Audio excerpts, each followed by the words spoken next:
Hello, my friends, my family, my community, my tribe. Welcome to the Hippie Moms Podcast. Yeah. No, I'm not a professional singer, if you were wondering. Actually, our guest today is a musician. Oh my gosh, she is fascinating, my friends. I love her so much. I'm so excited to introduce you to a friend, a mentor. You know, she's just one of those people you just want to be friends with because she's so cool. And the thing is, like, she's not only like drop dead gorgeous, you have to look her up. I mean, she's stunning, but she's so real and she's so authentic. And she has been a huge part of my evolution in becoming the optimal version of myself. And I can't wait for you to meet Angela Ferrari. So she is the founder of the Shift Process, and she's been practicing energetic and intuitive healing since she was a child. She would look at people and observe them in situations, and she just sensed things from an early age. She sensed the layers underneath their actions, and she didn't realize that she was actually using her intuition until later in life. And now she realizes that one of her special gifts is assisting people in identifying their blind spots when they're ready to know that. And the thing is, a lot of people don't want to look at their blind spots. Like, we don't want to know what's wrong with us, or we don't want to know the things that we are creating in our lives that aren't working. It's really uncomfortable to be responsible for your own suffering. And I will tell you, I've been through the shift process before. It is one of the most transformational experiences I've ever done. And I have to really give it a lot of credit of where I am now, just being able to find my voice and create in this way that I am and have complete trust and faith that what I'm doing is what I'm supposed to do, right? That's what we want to do. We want to do what our soul is here to do. Angela went on to study self-development, energetic healing, and channeling. She's also certified in in-depth channeling and Reiki. She's successfully worked with many clients with her unique formula and clarifying what it is they truly want and assisting them in getting out of their own way. Because really, you guys, we are the only ones keeping us from achieving what we want to achieve. I mean, that's just the truth of it. And we always want it to be someone else's fault. I'll tell you that. And so I love this quote with clients. I have a pretty direct approach. If you're ready for the truth, I tell you the truth, because understanding your blind spots is the only way to get to the next level. That's by Angela. And it's so true, you guys, it's so true. I'm really excited to talk with her today about the shift process and just, we kind of go down the rabbit hole a little bit. So I hope you enjoy it. I know Angela's going to be a common guest on my podcast because I love our conversations. I always walk away feeling inspired and just, she always offers incredible little nuggets for you to take with you. And it's all about planting seeds, you guys. It's just about planting the seeds and seeing how they relate to your life and nurturing and watering and loving them and allowing them to grow. So I hope you enjoy this podcast with Angela, and I can't wait to dive in. So let's do it. Okay, so let's just get started, and let's just start. So first, I'm so glad you're here, and you're also one of the people that when I first met you, it was at the sanctuary. You were singing, like, had the most incredible, unique, amazing voice. We'll talk about all your singing career, but you're just so stunning. And I was kind of starstruck. I felt like myself staring at you, this glowing skin, and you're just, I was just like awestruck. And as I've gotten to know you, the most amazing thing is you're just so real, and you've helped me so much in my journey with the shift process. So thank you for being here. Thank you. I'm so honored to be here. It's going to be fun. So I would love to kind of start talking about you. If you want to give a little just background, and then we can just talk about the shift process and talk about these this incredible gift you're bringing to so many people. And then also my journey in that. We can kind of touch on that. Yeah, sure. Let me kind of put my background in context, Yeah. segueing us into where we're going. So when I was young, and I feel like a lot of people can relate to this, sometimes adults will look at kids like this big gap, like they don't get it. They don't get it. When I don't know if we really go track back when we were kids, I remember being at really young ages, 7, 8, and I got things. Like I got it. I got things. I had an understanding.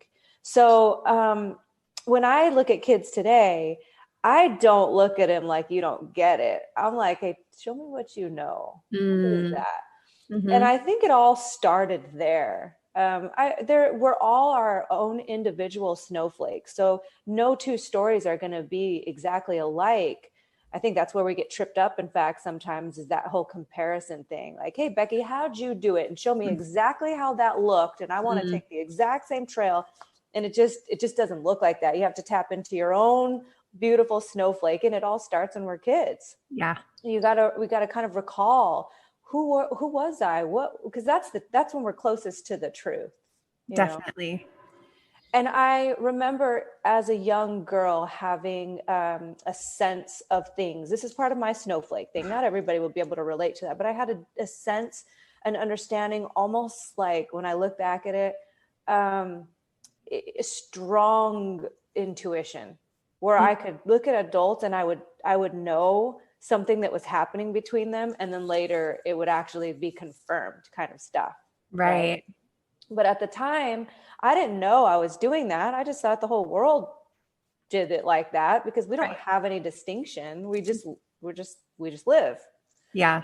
We just live through the eyes that we were born to see out of, and that's how I saw the world.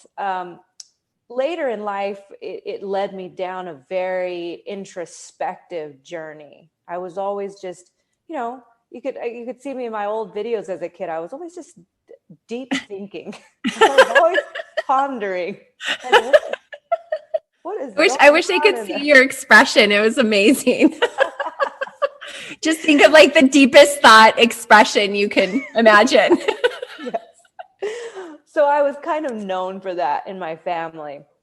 And then, maybe even I would even go to the depths of darkness in a lot of ways too. Mm, I believe that's imperative in a lot of our journeys because you truly can't understand the light yeah. if you don't understand the shadow, because they need each other to exist. Right. Otherwise, we're just talking about it based on what we've read or what we've heard, not based on Mhm. our actual experience. Right. So, given that, you can kind of imagine there's some turmoil that goes on inside of very deep people, because it can feel very isolating Yeah, too. But in a definitely. weird way, we can all relate to this on some level. Yeah, for sure. So I definitely went through all of that. I would say it was a rather painful perspective on life, which then led me to the curiosity of freedom. Mm, And freedom for me at a young age, I loved singing. It was innate. It was like a birthright. I don't know where I got it from. My parents weren't really big singers. It was just something in me that I did all the time. It was what I like to call this beautiful outlet, an acceptable way to scream. It was mm, just that connection to divine for me, yeah. to that quantum field. So it was never truly supported in a sense like this is what you're going to be. It was more like, let us know when you're done with your little hobby, and then let's get serious, because Yeah. you're creeping on adulthood and you got to get serious. The timeline. Yeah. Yeah. And so it took me a while to get serious because I'm like, but I love it, And so because that was so ingrained, again, my parents meant the best. They didn't know. I Of mean, that course. was really, they're trying to support you and set you up for success based on what Right. they learned and what Yeah. their parents learned. So it wasn't, I was very loved, and that was their way of loving me. And so I did end up thinking, okay, well, get a 401k, or like, let's go figure that world out. And I got into the corporate world, and I found myself very successful at a very young age. In fact, I got a big girl job even while I was attempting college, which I hated. Ugh. No offense to anybody who loves it. We're all our own snowflakes. And I just remember being like, I hate this more than anything. I'd rather pick up trash on the side of the road right now than you telling me what I'm supposed to be learning. Totally. And I loved to read. I just didn't want to be dictated on what I didn't want that. That was dictatorship. Totally. So, I got the big girl job. It was all just kind of fated how I landed this job at, very young age. And I became successful at a pretty young age. It was the first time that I felt like, oh, I'm making money like by myself. I'm not dependent on anyone. And so I'm sitting there in that moment, in these kind of, a few years pass, and I'm an adult. And as I'm adulting, I'm drinking a couple of glasses of wine by myself one night. And I remember the realization in that moment that the light had just kind of been sucked out of my eyes. And I think we all come to these places in our lives, right? Definitely. Like it feels a little bit like a crossroads, but the crossroads is like practicality and your true inner calling. Yeah. It's not really a practical move. But I'm a realist too. I didn't have children, and I still don't. And I wasn't married, or I didn't have those levels of responsibility. It was just me. So I didn't have to go, hey, I'm making this decision. Can you guys agree with me? And get people on board. It was just me. So nonetheless, in that moment, maybe it was the wine courage. I don't really know. I booked a trip to Bali. Like, I just booked it. And I wasn't going with anyone. I was going by myself. I booked this trip, and off I go. And it wasn't Bali that I would say changed me, although Bali's amazing and I'll return soon. Yeah. It was the fact that I did that. Like I did it. And it was so scary on a lot of levels to me, because I'm traveling halfway across the world and I'm by myself, and it's so unfamiliar.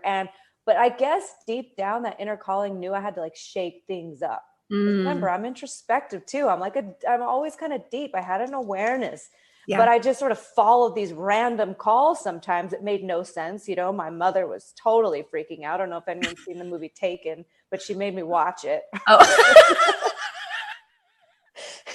love her. You're about to go fly to your death. I just want you to know. So I was scared.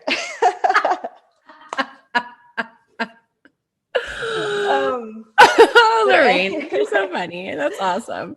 I came back, and I'm trying to condense everything. I quit my job at a time when everybody said, hold on to your jobs. Right. We're nearing the next Great Depression. Yeah. And I quit my job in that moment, in that time. And right when you got back. Pretty much. Wow. That's amazing. I knew when I was gone, I was going to do it. Yeah. And then I just set myself up to do it. It was like a decision was already made that I was quitting. Amazing.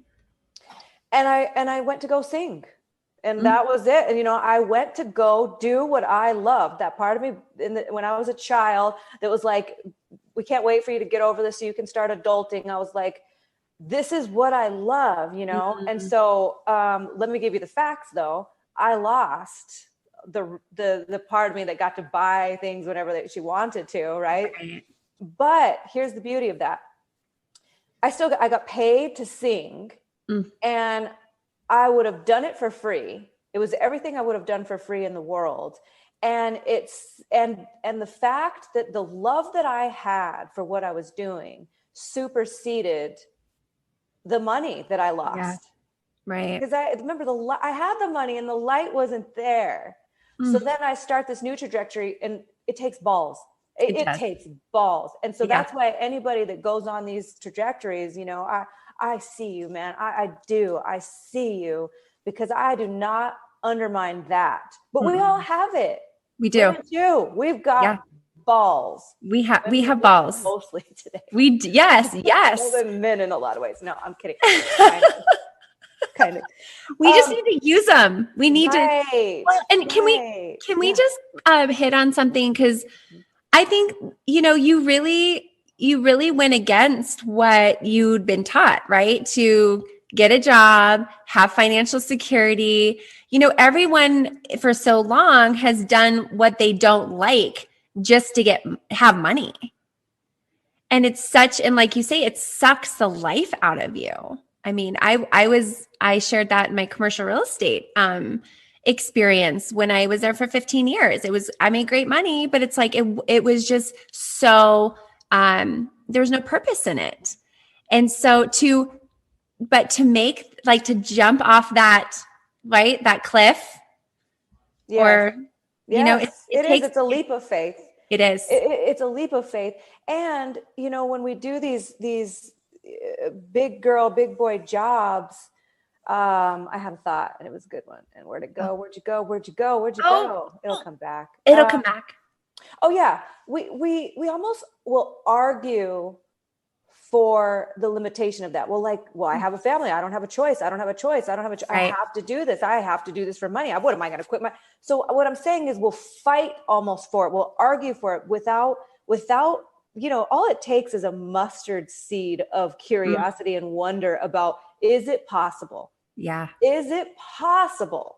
Can I at least dare to dream? Listen, I'm not quitting my job when I dare to dream. I'm just wondering, is it possible to do what I love and still have a family and still support my family? Is it possible? Yeah. And a lot of people, what I guess I was going to say is they won't even let themselves dream that it's possible. So the door will never open because it's like, oh, yeah, of course you could do it, Angela, because you didn't have a kid. Right. But it still took it, no matter what circumstance you're in, it's going to take that same inner leap of faith.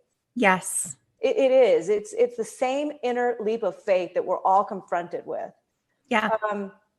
But the beauty of it is, what I discovered for myself. And at this point I just said, well, it's the reason why it was a leap of faith is because I really didn't know. I didn't have a past history that goes, oh, it's going to look like this. Even the people that were telling me it should look like this, they didn't have a past history of it. So I took a leap of faith based on that inner calling that was so strong. It was just so strong.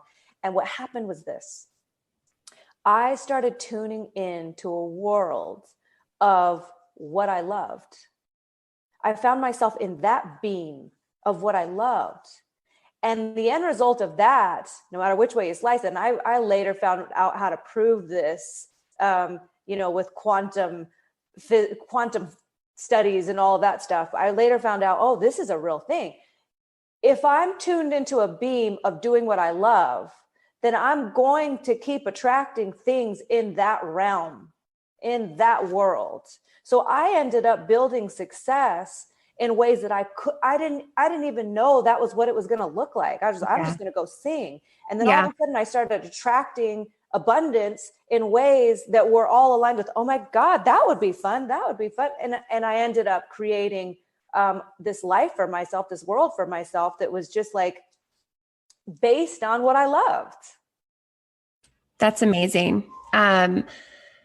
It's like you're moving into alignment. Like you're having to shift into breaking through everything that isn't aligned with the light within Angela. Yes. Yes. And mind you, I totally didn't mean to cut you off. No, you go. And mind you, I really cut the story short because we're not going to be here for 24 hours. Right. But the reason why the shift process, which is what we'll get to, was created is because no, it wasn't all butterflies and fairies by any means. I had to, every time I'd break through a layer of fear, there was another layer that had to be broke through, and another one after that, and another one after that. But the freedom also kept getting bigger and bigger and bigger and bigger every time I'd break through. And we're never done. We're never done. We were just talking about that before we recorded, how the work is never done. But when you do the work and you start eliminating your self limitations and your limiting beliefs, you get to experience freedom and life as we know it. Because what was so amazing, what you're talking about earlier, is that you kind of saw the world through this dark lens. You weren't able to see the joy. And I think a lot of people can relate to that, right? Is that we suffer, but we don't really understand, or maybe we do understand that we are the creators of that suffering. But it's like, okay, well, how do we move from there? We don't have And access. that's what I love about the shift process, which I would love to talk about, because this is a process that I've gone through that literally changed my life, my thinking, my perspectives. And I'm continuing the work with you as well, because it's not done. But the beautiful thing is there's always more to it. There's no destination. It really is the journey. But I would love to kind of dive into the shift process. Can you kind of tell us a little how it came about and what it's about? And we can kind of go from there. Yeah. So, at this point, I find myself in a successful singing career. And against all odds, right? Everybody said, "Oh, you'll never get into that place, or you'll never do that." And I didn't have what they call as the starving artist perspective, because remember, I'm just in love. I'm just like, Mm. I'm going to go here. I'm going to go do that. And so the paths kept opening up for me because of that beautiful naivety that some people that were in the field of artistry for a long time, got hardened, and I just didn't have it. I was just Yeah. like, wee. Um,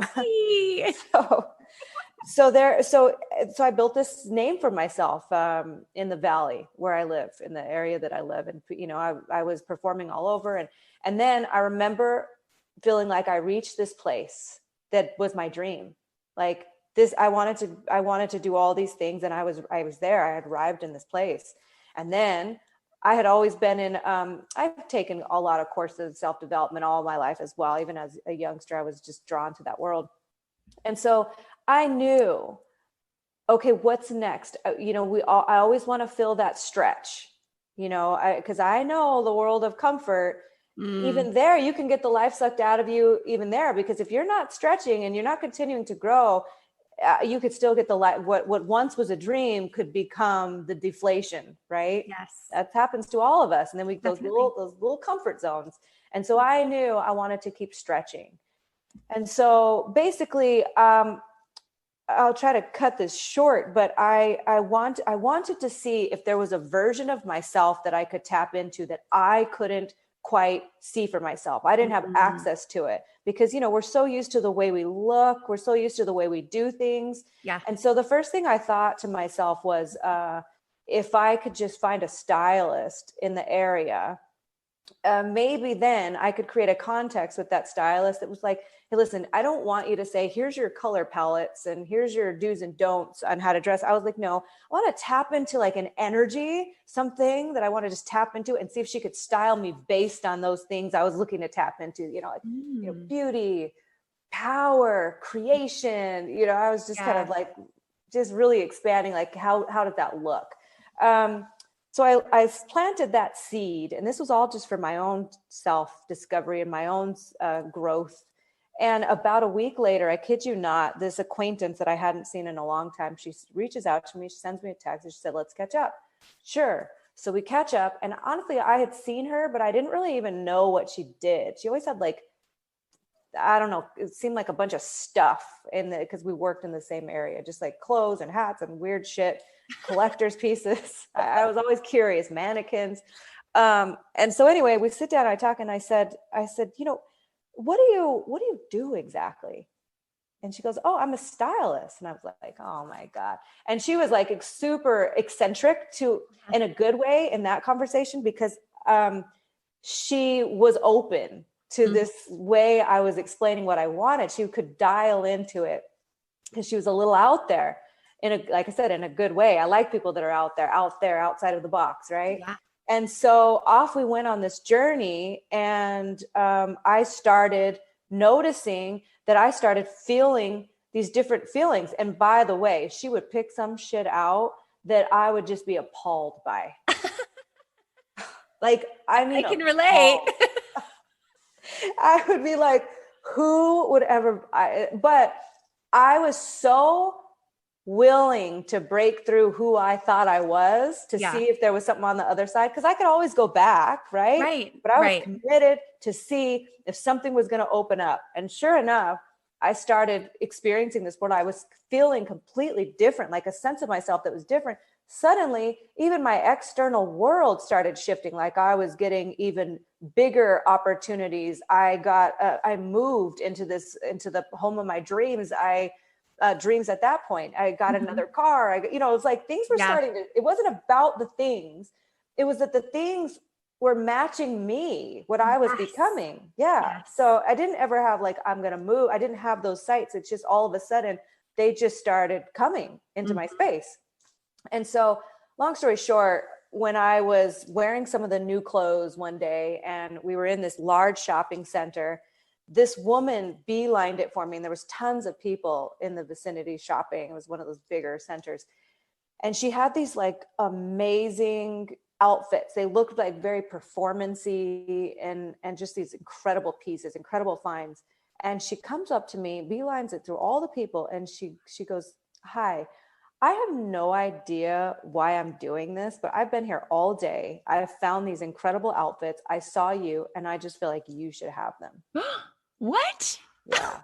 That is so crazy. like like I remember I went to tap into these energies and Wow. see if I could style myself based on them, and would I then just become these things. It wasn't ever about the clothes, but the clothes Right. triggered the things inside of me because it Yeah. got me out of my comfort zone. It got me out of who I thought I was, and that's what I was looking to do. So it came full circle when that woman came up to me. It's beautiful. And can we just touch on a little bit? Because it's not about the clothes, right? It's not about that. Because I think a lot of people can get hung up on like, oh my gosh, I don't have money to buy clothes or, those belief systems. But even just like what you helped teach me is instead of just always wearing that ripped t-shirt and those, horrible sweatpants, I would always you're like, wear something you like, wear something you feel good in. And I started doing that. And there was such a shift in just doing that little thing. Yes, yes, yes. And that was one way. And so when Shift first got created, I essentially, when that woman came up to me in that moment, Yeah. I knew it was like a clear sign. I wasn't even questioning it the littlest bit. I said, oh my God, there's a formula here. And why couldn't this work for anyone? Because Mm, I had my own goals. Why couldn't it work for any goals? So I right. spent a year studying energy. Two of my favorites, Albert Einstein, Nikola Tesla. I mean, they were just beautiful geniuses ahead of their time. And we're living in a lot of the space that they opened up for us today. Mm, And so I just went down the rabbit hole because I also wanted some concrete things like what is happening with the energy here? What are we actually doing? Because I know there's a lot of courses out there that are very, let's all close our eyes and think of, happy things. And I'm not minimizing that because I've been in those courses and I'll of still do them course. today. Right. But I wanted the grounding of it too. I wanted like, here are the facts. Here's what Hmm. we're doing. I wanted it Yeah. anchored, a little heaven and earth kind of Yeah. collide, the masculine and the feminine kind of merging into one.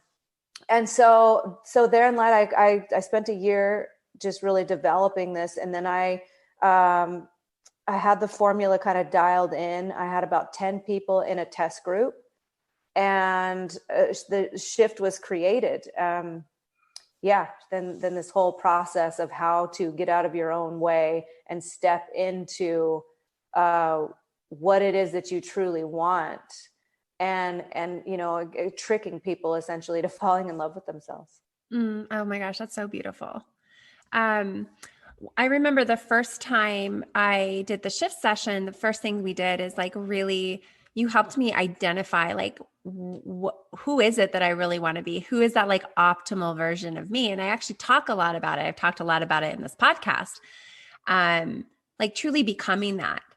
And I think so many times we just think we're just not worthy. We just we're it's not even an idea for us to even think how incredible can we be? How awesome can we? What is that optimal version? What does she look like? What does she feel? What's her day look like?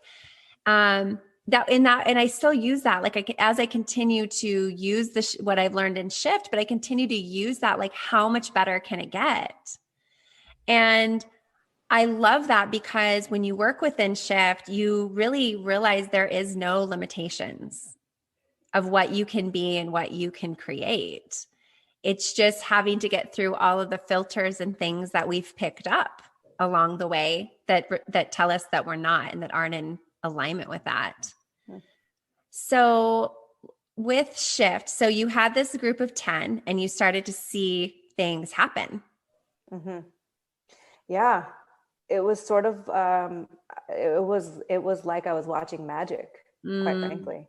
It occurred to me as magic to see somebody in a starting point and then be able to document it. And 3 months is really how because I believe that it takes that type of time to integrate these deeply essentially clear out roots and create new roots, new neuroplasticity and all of those things. It takes about a 3-month period to start where your life begins there, right? Yeah. And to be able to see them before and see them after, and also along the way, the magic, the coincidences that we don't believe in, right? The fate, the things that opened up in their path, it was just the courage and the way that they began to see themselves and how the world started reflecting that love back to them. It was the most magical thing ever. And then I had never destined that was going to be in my path. I wanted to be a singer, Right. And then it opened up to me, I'm all the things. I'm a lot of things. I'm not any one of those things. Yes. And I'll continue to be many things. And every moment reveals what I am. And so, but to be able to witness that in my life, it was like, oh, wow, this is a life worth living. It really is a life worth living. To be able to, and first we discover it for ourselves. And when we discover these profound things for ourselves and we experience a level of freedom that's significant, I think it's a responsibility. I believe it's a responsibility to be a ripple effect of that in the world. Because if you really are in that freedom, I feel like that's where everybody wants to move. That's the next phase anyway. I think we're all longing to be free from the prisons we've created in our minds. So why is it so hard for people to to stop creating their suffering and to really do the things they know are going to help bring them closer to freedom? Simply put, because we are literally wired for familiarity. And if you think about it, as a lot of people mature into their later years in life, the world gets smaller and smaller and smaller and smaller and smaller, not because that's the way that it needs to go or is supposed to go, but just because the familiarity gets tighter and tighter and tighter and tighter. And then you just don't even want to leave that bubble at all. Right. So I acknowledge that it takes something. When I talk about these leaps of faith, or when I talk about these crossroads, I say them matter of factly, but with the deepest sincerity in my heart of acknowledgement of what it takes. I also know that the reward of that is far surpassing anything we could ever conceive of from a place of that constriction. Right. So, because we're wired for comfort zones. So Yes. we have got, and a lot of people just don't even have access out of it because they don't even know we're doing it. Right. Well, and that's one thing that I really felt through the process. You helped me see my blind spots, the things that were really limiting my growth that weren't what I thought was limiting my growth. That's why, I will always, probably now to the end of my days, have some type of, you can call it mentorship or coaching or teaching of somebody that sees me in a way that I cannot see myself, because I want to know. I want to know. My only purpose here is to continue to fine tune that alignment of my truth. And when I say my truth, I don't mean my truth inside of the filters of who we think we're supposed to be. Right. Oh my Based gosh. on this is what makes you cool. This is what doesn't make you cool, whatever. It's know who I truly am. And that's the fine tuning that matters the most. And who I truly am could, be on a park bench shining my light, or be on the biggest stage in the world shining my light. And that's insignificant. It no longer has a significance that in order to matter, in order to be enough, I need to reach or obtain some, number or Yeah. following or any of that. I believe that's just an outcome of the aftermath, because you might choose to be on a park bench and just shining your light, and there might be people that are just drawn to that park bench and sit there with you, and then you say something that changes that person's life, and that person's ripple effect is on the biggest stage, but you had that ripple to that ripple, so Yes. it no longer has to do with, hey, Becky, how do I get a bigger following on Instagram? Right. If that's meant to be, that's meant to be. But that's Definitely. that's what's taken the most importance in my life. So I guess where I was going with that is, we oftentimes it's a necessity to get out of our own minds and have somebody holding us to a higher version of ourselves, and holding us there so that we can see ourselves in that light. I love that. I did a series of podcasts. And the last one was about connection with ourselves and others and nature. But on top of that, it's like having mentors. I think it's so important. And for so long, I was just like, I don't know where I'm going to find a mentor. And and I mean, you show up in my life, I have a couple other people that are there to just give me honest feedback and honest, insight, so that we can continue to grow, because we're not meant to do this alone. This journey, and I feel that it can feel lonely sometimes for so many people. So so if someone wanted to start the shift process, right? And obviously we're going to talk about what you do so that people really are ready to do this and to become that optimal version of themselves. Shift is definitely a path that I recommend that has helped me in, so many ways. What would be the first thing someone could do if they just want to see the power of the shift and working within a new frequency? I would say I guess it would just depend on the calling of the person. But mostly the biggest thing that's creating the most impact right now is the latest addition to the shift process is the courses. It can really introduce you into the world of the formulas, and I believe that being in those group settings is actually it creates even more momentum to see your peers in similar experiences, or hear your peers sharing things that brought something out of you that you didn't even have words for, and now have a new recognition for. And then that force, when everybody's pointing to something very similar in a level of expansion, moving together, can create, like I said, beautiful momentum and these very, very powerful shifts. And the first course that has been created, presented by the shift process, is Access to Freedom, which I'm in now, and it's amazing. Yeah, it really does take it to the next level, being with other people that are on that path, because it's not everyone can really have this type of conversation. Right.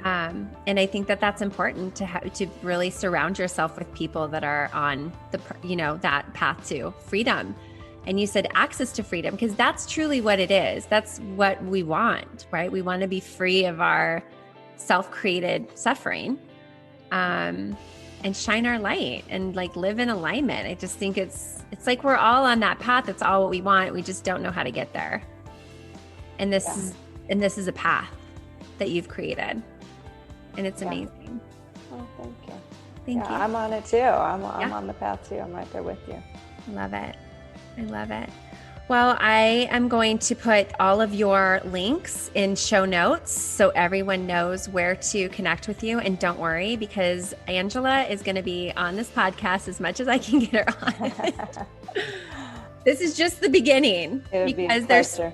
there's so many more. There's a lot of rabbit holes that we can go down, and I look forward to that. Angela, thank you so much. My pleasure. It's so good to see you and talk to you. I know, so fun. All right, everyone, we'll see you on the next Hippie Moms podcast, and keep updated with our episodes so you can join us for Angela's next interview as well. Okay, bye, everyone. Bye. That was fun. That was fun. Hey, Thank while it's on you. my mind, quick question for you with these Yeah. Zooms.